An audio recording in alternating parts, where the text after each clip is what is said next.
Hello प्यारे विद्यार्थियों, मैं आपका अपना class board KP classes channel के अंदर आपका हार्दिक स्वागत करता हूं।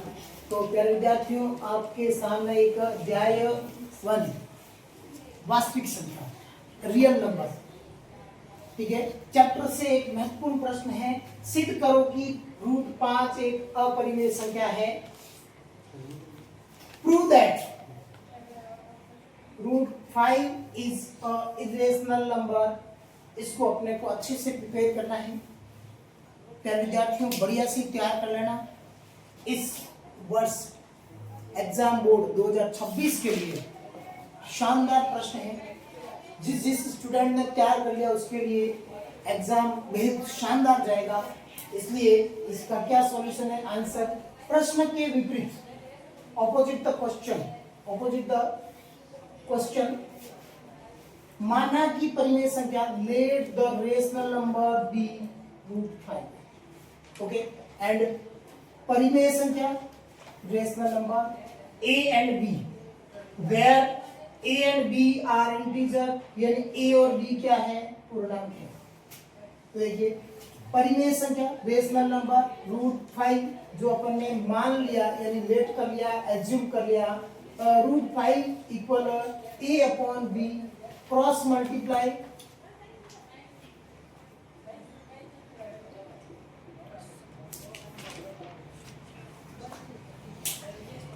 वज्र गुणा कर लिया अपन ने,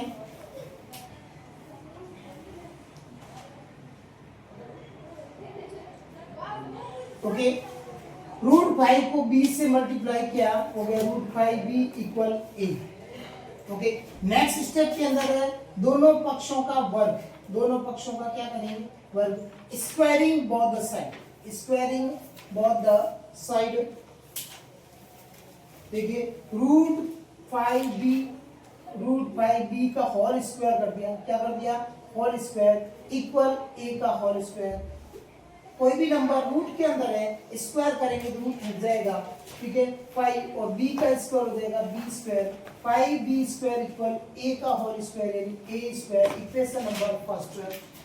प्रमेय 1.3 के अनुसार, यानी 1.3 के अनुसार, अकॉर्डिंग टू थ्योरम 1.3, 5a² को विभाजित करता है। तो देखिए, ये यहाँ पे लिखा है a² is divisible by 5, okay. Next, 5a को भी विभाजित करता है।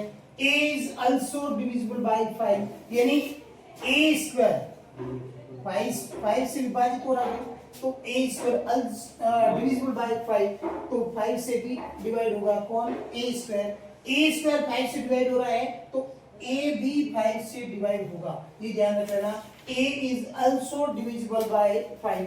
Next, we can write a equal 5c, यानी फर्स्ट इक्वेशन क्या बनी? 5b² equal a²। Equation number first, तो a की वैल्यू यहाँ पे हम ले लेंगे a इक्वल 5c, ओके। जहां c पूर्णांक है, इज इंटीजर, तो अब जो अपन ने a की वैल्यू 5c लेट की है, वो अपन क्या कर लेंगे? इक्वेशन फर्स्ट के अंदर पुट कर देंगे। a का मान समीकरण 1 में रखने पर, यानी a value put in equation first, हम पाते हैं we get a equal 5c। Equation first में पुट कर दो।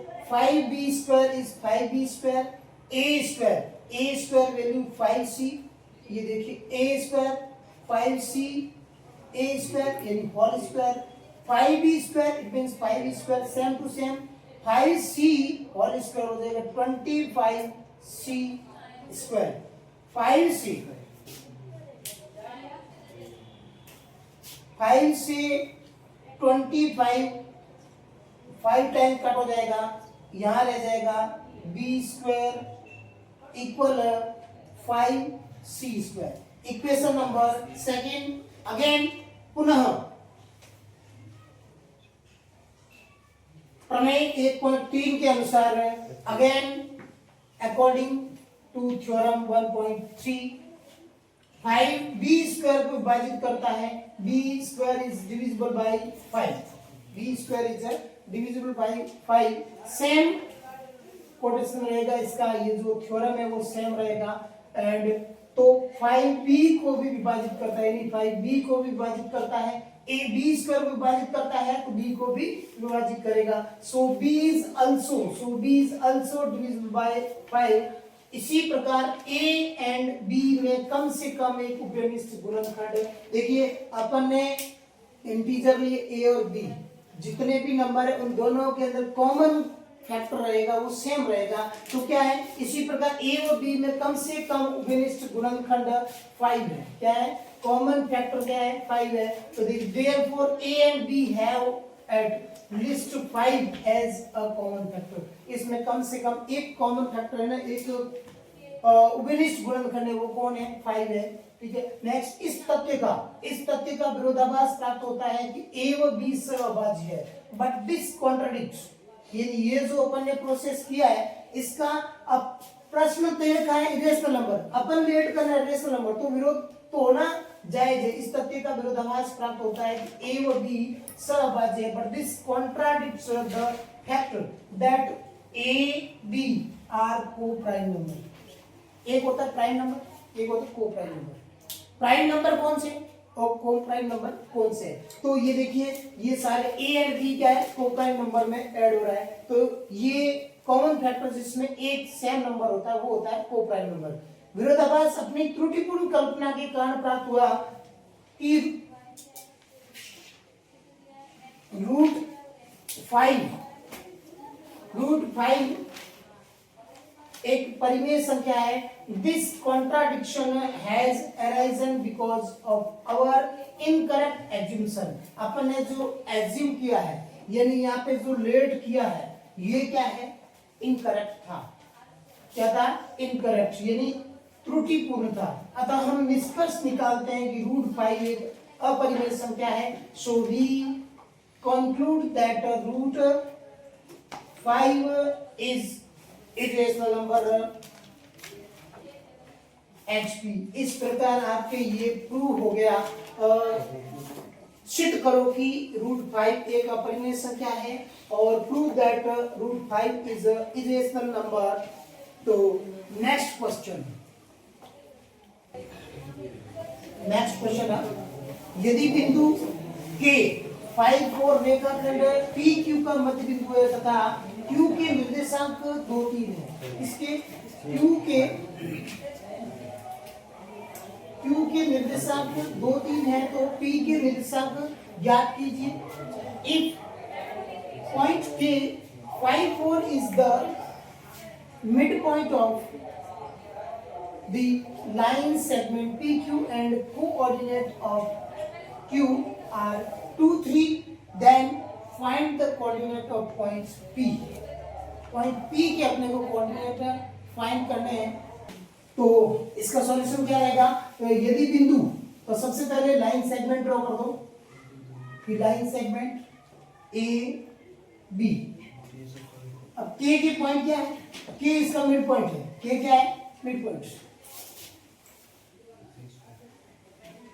सॉरी PQ है ना, PQ लाइन सेगमेंट क्वेश्चन में गिवन है। लाइन सेगमेंट PQ यानी रेखाखंड PQ का मध्य बिंदु K 5 4 रेखाखंड PQ का मध्य बिंदु है, K क्या है, मिड पॉइंट है, ये हो गया मिड पॉइंट।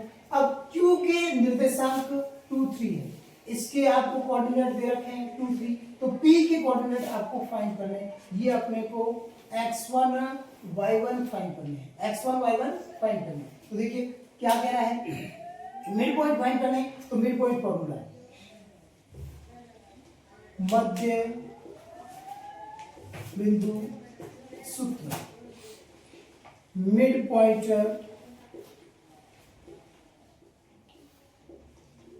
फॉर्मूला क्या रहेगा,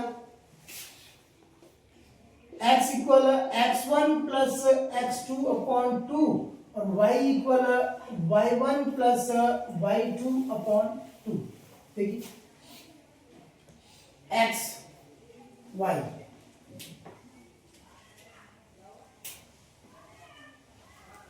x1 y1 x2 y2, okay. तो सॉल्व कर लेंगे। x x की वैल्यू कितनी है 5 इक्वल x1 इज x1,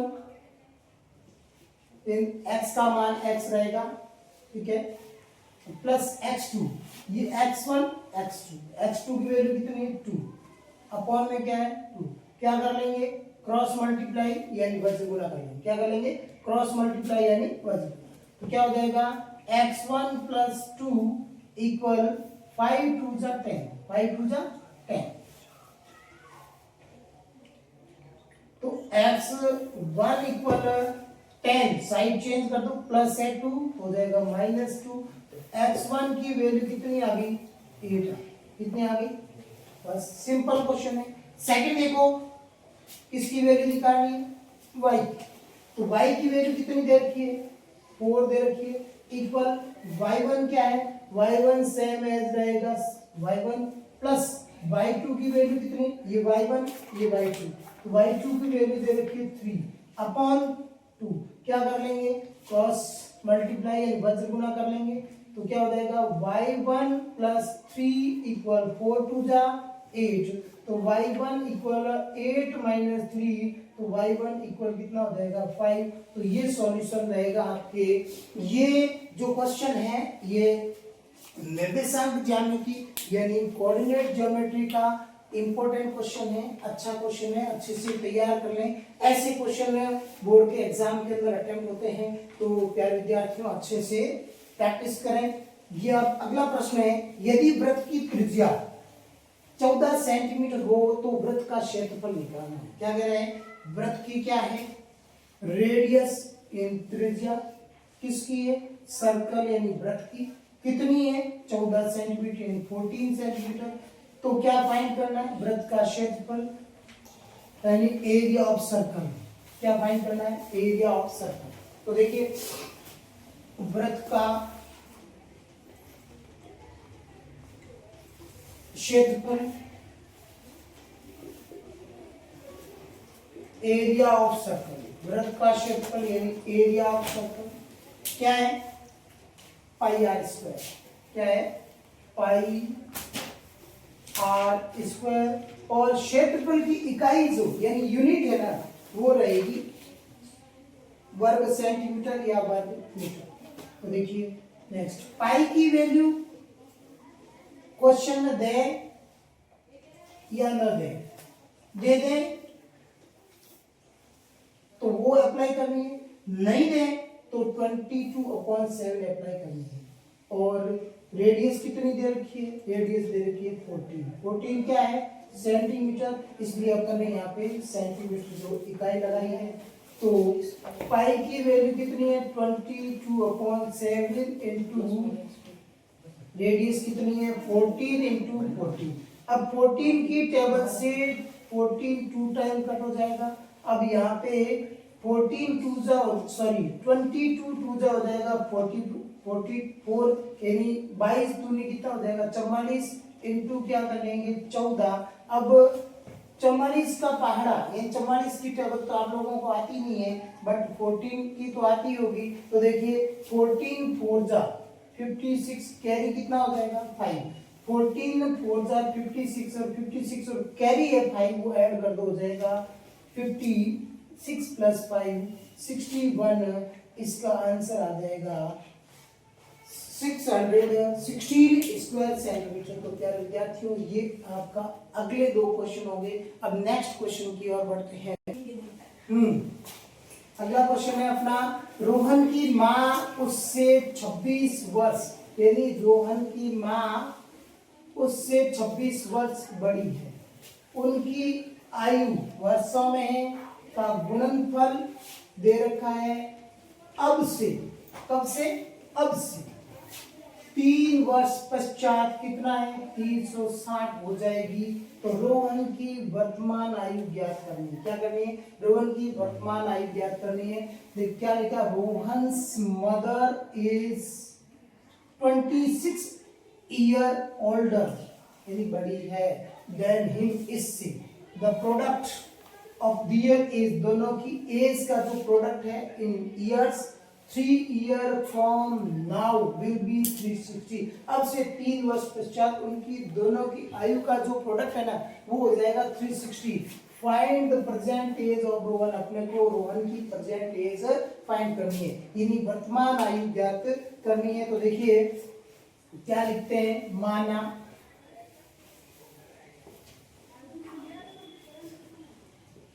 माना कि रोहन की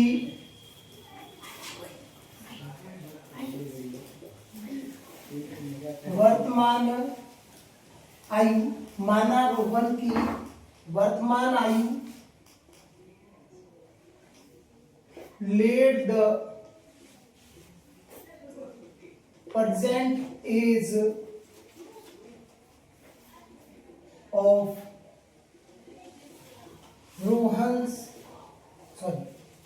Rohan be X।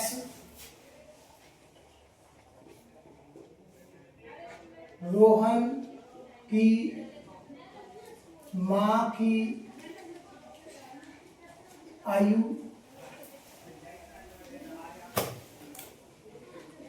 As of Rohan's mother be X + 26। अब नेक्स्ट स्टेप के अंदर क्या लिखना है, अब से 3 वर्ष पश्चात है ना, 3 year from now will be 360। तो अब से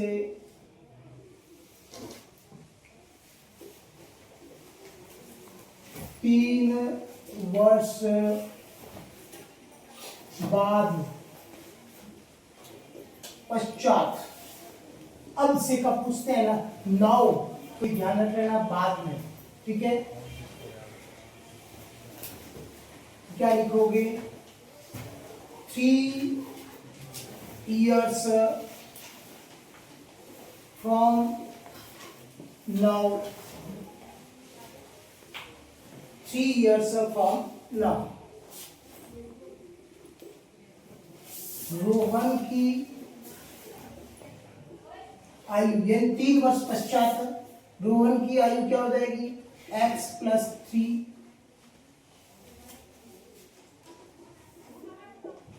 एज ऑफ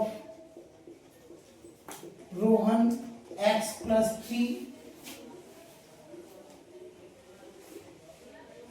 रोहन की मां की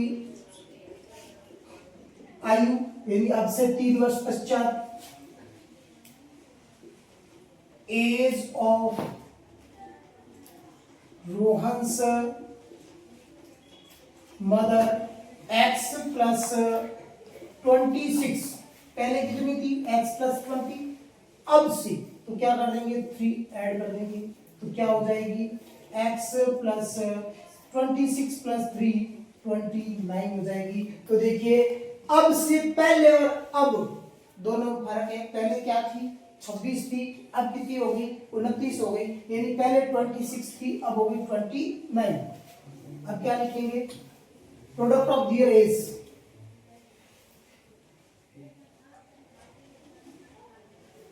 आयु का गुणनफल, product of their age equal 360। प्रश्नानुसार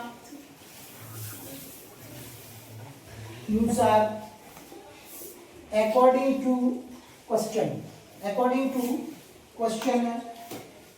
क्या कर लेंगे, रोहन की आयु क्या है, X + 3, माँ की आयु कितनी हो गई, X + 29 इक्वल प्रोडक्ट कितना है दोनों की आयु का, तो 360 है। दोनों की एज का जो प्रोडक्शन है वो है, प्रोडक्ट है 360। तो मल्टीप्लाई कर लो, X को X से मल्टीप्लाई कर लो, X², X को 29 से मल्टीप्लाई कर लो,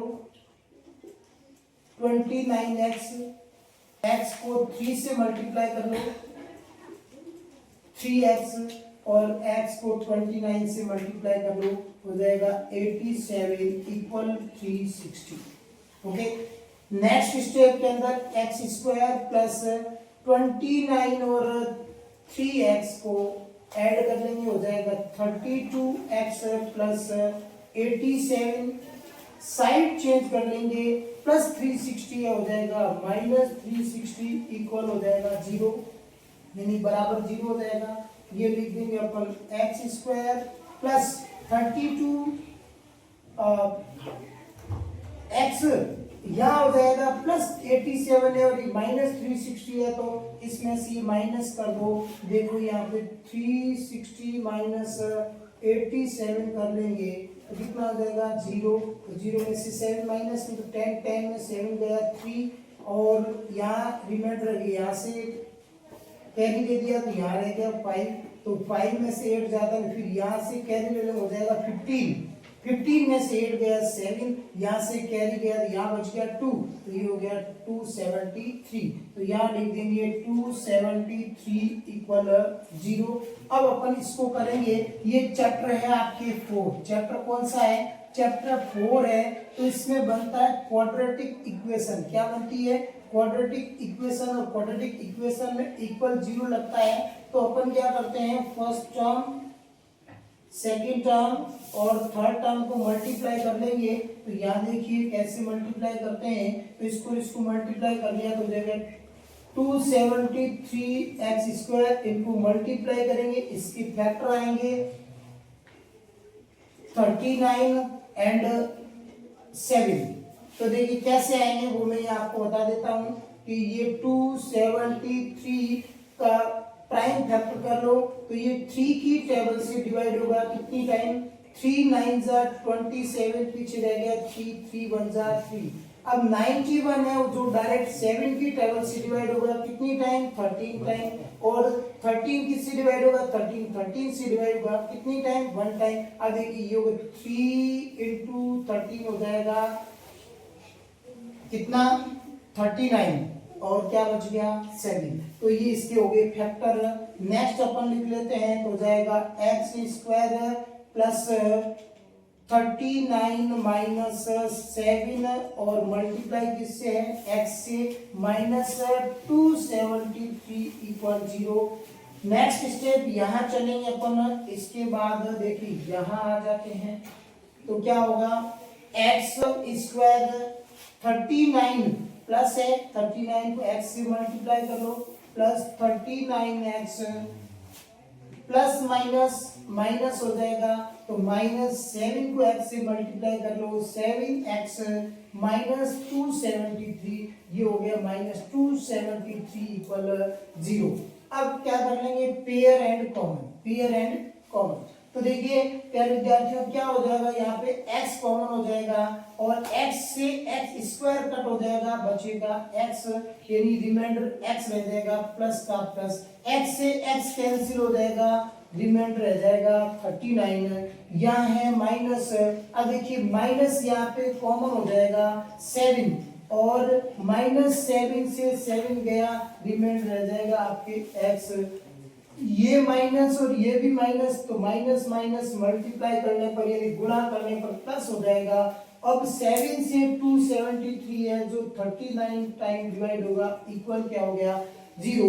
तो देखिए x माइनस 7 और x प्लस 39 इक्वल 0, तो अब देखिए x माइनस 7 इक्वल 0 और x प्लस 39 इक्वल 0, ये हो जाएगा आपके पॉजिटिव और ये हो जाएगा आपके नेगेटिव साइन। तो यहाँ आ जाएगा x इक्वल 7 और इधर हो जाएगा x इक्वल माइनस 39। तो प्यारे विद्यार्थियों x कौन है, x है रोहन, x कौन है, रोहन है। अब रोहन की माँ की आयु कितनी हो जाएगी, तो देख लीजिएगा, अब लिख दो, रोहन की माँ की आयु, एज ऑफ रोहन्स मदर, तो कितनी हो जाएगी देख लो भैया, x प्लस कितनी है 26 है, तो लिख दो x प्लस 26 इक्वल 7 प्लस 26 कितना हो जाएगा, 7 प्लस 26 हो जाएगा आपके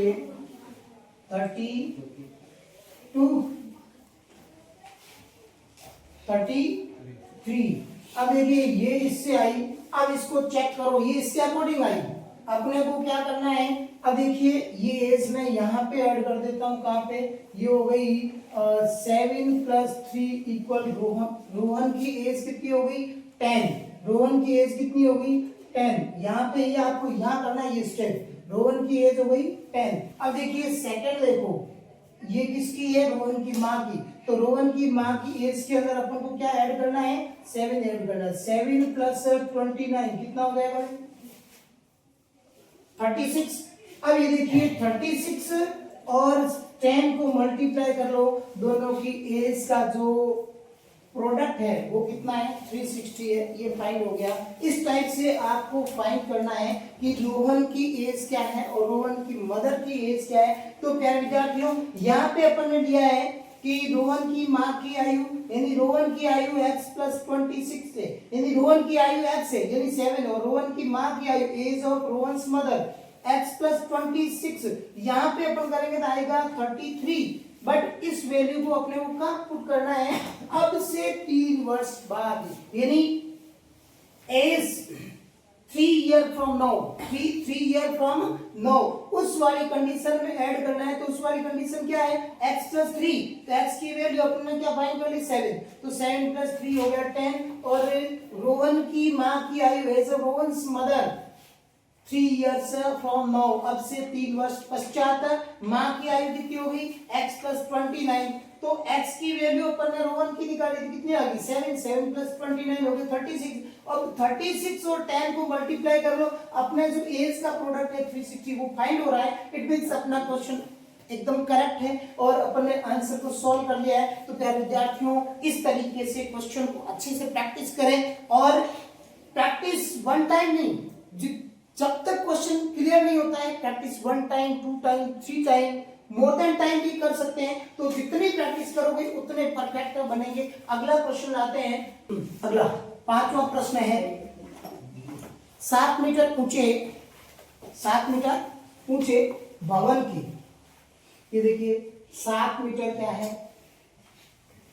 ऊंचा एक भवन है, के शिखर से एक केबल टावर, भवन के ऊपर एक केबल टावर लगी हुई है, के शिखर का उन्नयन कोण 60 डिग्री है, यानी ये जो केबल टावर है ना, इसके शिखर का उन्नयन कोण यानी एलिवेशन एंगल 60 डिग्री है, कितने डिग्री 60 डिग्री। तो इसके पाद यानी फुट पॉइंट का अवलंबन कोण कितना है 45 डिग्री। अब ये कह रहा है टावर की ऊंचाई ज्ञात करो, यानी from the top of 7 metre high building की हाइट कितनी है 7 मीटर है, and the angle of elevation, और इसका elevation angle of the top of cable tower, यानी बिल्डिंग के ऊपर एक केबल टावर रखा है, तो केबल टावर के टॉप से एलिवेशन एंगल है वो कितने डिग्री का है 60 डिग्री का, द एंगल ऑफ डिग्रेशन,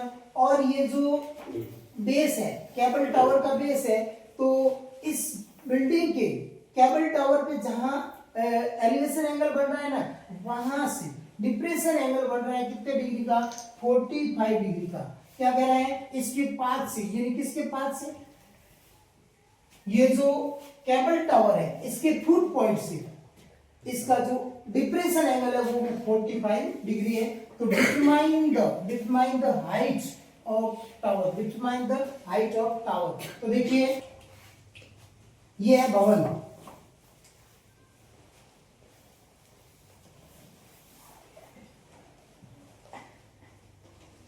भवन के ऊपर ये लगी केबल टावर, क्या लगी है केबल टावर।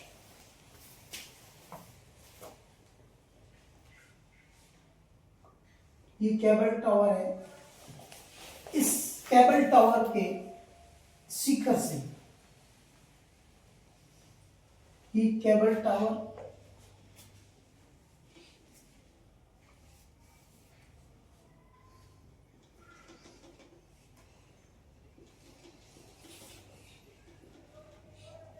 ये इसका शिखर यानी टॉप, ठीक है। यहां पे कितना है उन्नयन कोण यानी एलिवेशन एंगल 60 डिग्री का, एलिवेशन एंगल कितना डिग्री का 60 डिग्री। अब ये जो एलिवेशन एंगल बन रहा है ना, इसके फुट पॉइंट से यानी पाद बिंदु से ये बन रहा है डिप्रेशन एंगल। क्या बन रहा है?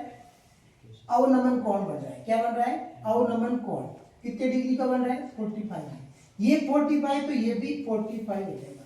और बिल्डिंग की हाइट कितनी है? बिल्डिंग की हाइट है आपके 7 मीटर।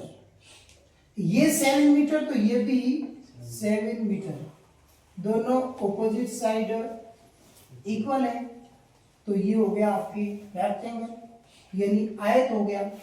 अब आयत की आमने सामने की भुजाएं बराबर होती है ना, इसलिए ये देखो, ये ले लेते हैं अपन एंगल ए, ये ले लेते हैं बी, ये ले लेते हैं सी, और ये ले लेते हैं डी, और ये ले लेते हैं ई। अब ये सी डी इक्वल क्या दे रखा है? बी कितने मीटर का दे रखा है? 7 मीटर। ये दोनों इक्वल, तो अब ये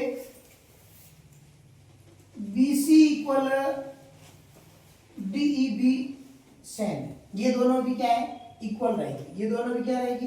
इक्वल। और इक्वल है तो पैरेलल भी है, इक्वल है तो पैरेलल। अब ये पैरेलल है तो ये कौन है? तिर्यक है। कौन? तिर्यक रेखा यानी transversal line, transversal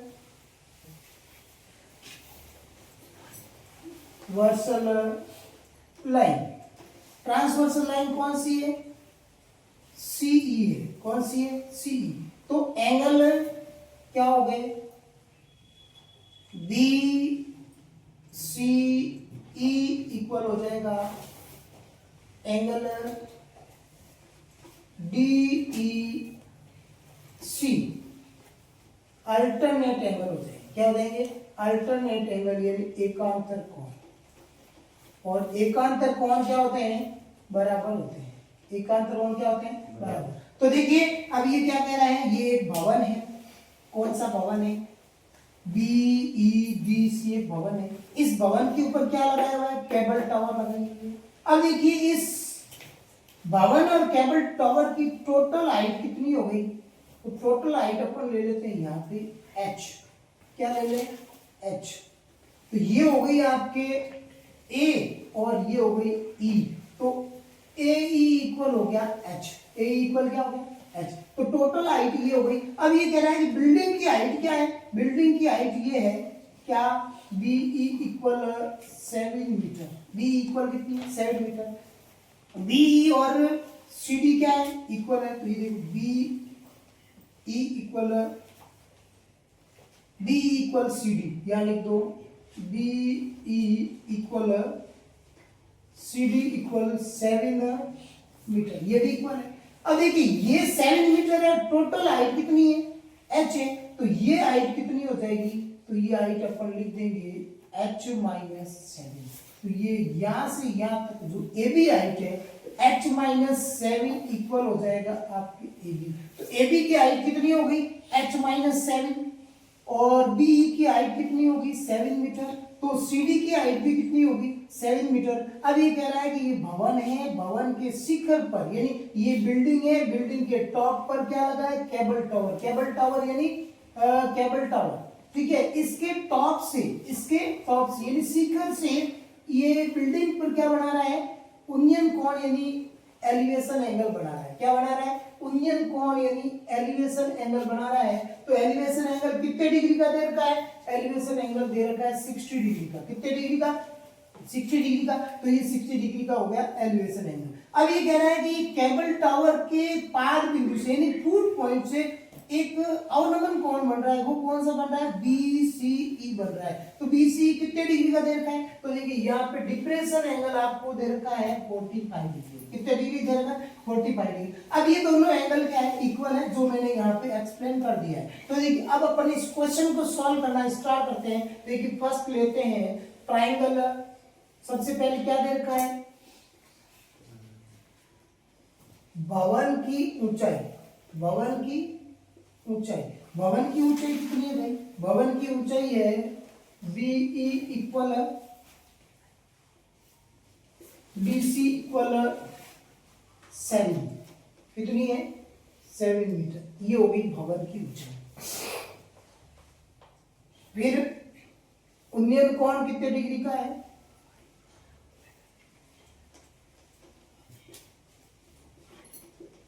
height of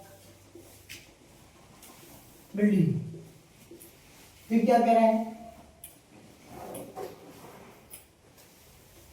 उन्नयन कोण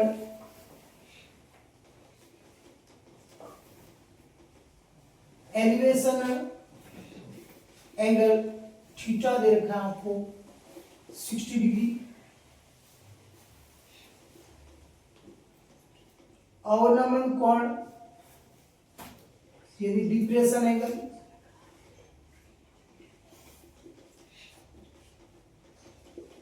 डिप्रेशन एंगल थीटा इक्वल दे रखा है 45 डिग्री।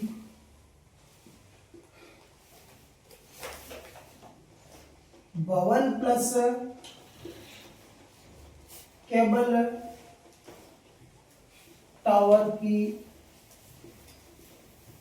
ऊंचाई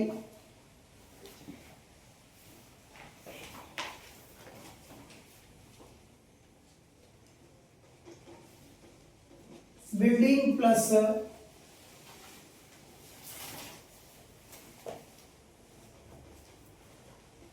हाइट ऑफ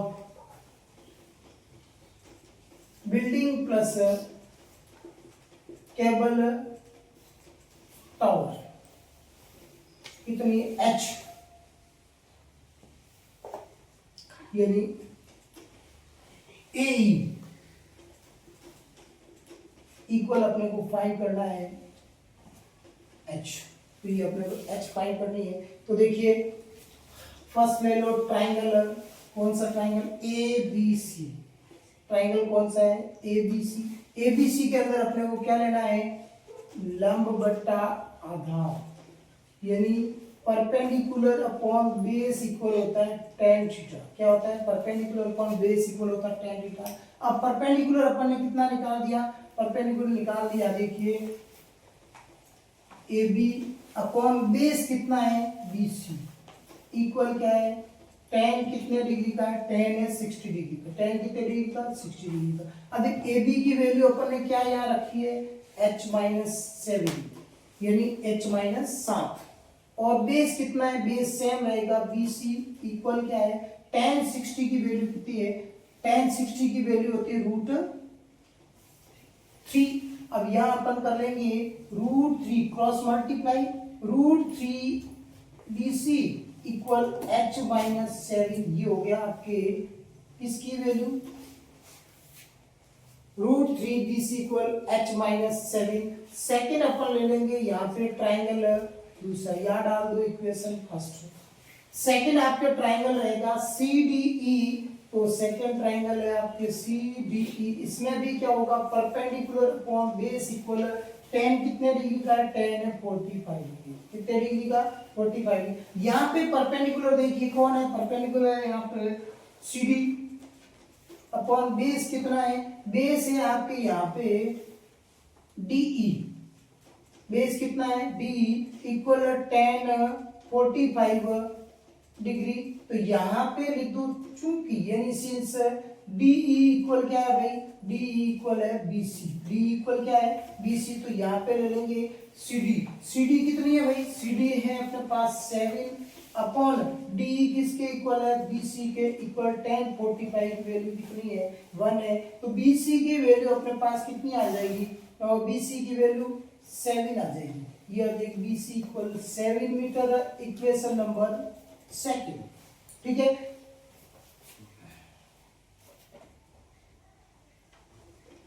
समीकरण 2 से, समीकरण 2 से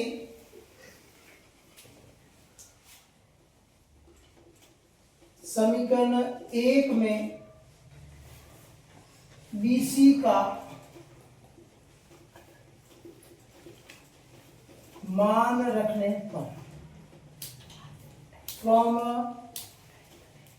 equation second to BC value put in equation first. तो देखिए BC की वैल्यू 7 है, तो यहाँ लिख देंगे √3 इंटू फर्स्ट में इंटू 7 इक्वल कौन है h माइनस 7। तो क्या हो जाएगा 7√3 इक्वल h माइनस 7, ट्रांसफर कर दो 7√3 प्लस हो जाएगा 7 इक्वल हो जाएगा h, यानी -7 था तो +7 हो गया। अब 7 आ गया कॉमन, ये हो गया √3 प्लस 1, यानी 7 कॉमन आ गया, पीछे बच गया √3 और 7 कॉमन आ गया, पीछे बच गया 7 बन जा 7। तो h की वैल्यू अपने पास ये आ गई। ये आपके क्या है, केबल टावर की हाइट फाइंड हो गई। क्या हो गई, केबल टावर की हाइट। केबल टावर की हाइट कितनी है भाई, तो पहले निकालो ये। तो सबसे पहले ही देखिए कितनी है 7, 1.732 प्लस 1 इक्वल है h। तो ये 7 2.732 इक्वल h, ये हो जाएगी आपकी 7 2 जा 14, 7 दूनी 14, हासिल लगी 1, 7 या 21, 1 22 की 2, हासिल लगी 2, 7 7 49, 49 और 2 कितने हो गए 51 की 1, हासिल लगी 5, 7 दूनी 14 और 5 कितने हो गए 19 हो गए। ये अपने पास आ गई किसकी, h की हाइट, यानी टोटल हाइट अपने पास कितनी आ गई 19.124। अब इसमें ये कह रहा है केबल टावर की हाइट, किसकी पूछ रहा है, टावर की ऊंचाई ज्ञात कीजिए। तो यहां निकालो आप टावर की ऊंचाई, हाइट ऑफ टावर इक्वल कितनी हो जाएगी 19.124 माइनस 7। तो 19 में से 7 माइनस कर लो, कितना हो जाएगा भाई 12.124 मीटर। ये हो गई टावर की ऊंचाई और टोटल ऊंचाई आपकी ये आ गई। इस तरीके से आप ये प्रश्न अच्छे से तैयार कर लेंगे। एक एक चीज मैंने आपको एक्सप्लेन कर दी है, तो प्यारे विद्यार्थियों क्वेश्चन को अच्छे से तैयार करें और चैनल को लाइक सब्सक्राइब और शेयर करना ना भूलें। और मैं आपके लिए इस तरीके से आगे वीडियो लाता रहूंगा। महत्वपूर्ण प्रश्नों की झड़ी लगा दूंगा। आप थक जाएंगे कि सर अब रुकिए, और प्रैक्टिस रेगुलर करते रहिए। प्रैक्टिस नहीं करोगे तो प्यारे विद्यार्थियों कुछ नहीं होगा। अकेला चना भाड़ नहीं फोड़ सकता। मैं और आप साथ में मिलेंगे, मैं आपको एक्सप्लेन करूंगा और आप एक्सप्लेनेशन क्लियर करके जब आप अच्छी प्रैक्टिस करेंगे, अभ्यास करेंगे तो निखर जाएंगे, और निखरोगे तब एग्जाम अच्छा दोगे, और एग्जाम अच्छा दोगे तो अपना फ्यूचर अपने हाथों में उसको सेव करके रखिए, और एरे गैरों की तरह आप अपने फ्यूचर को खराब मत कीजिएगा। और आपका अपना कैलाश बोर्ड इसी तरीके से आपके सामने आता रहेगा। और ध्यान रखना, चैनल को सब्सक्राइब करना ना भूलना। आपका अपना कैलाश बोर्ड। धन्यवाद।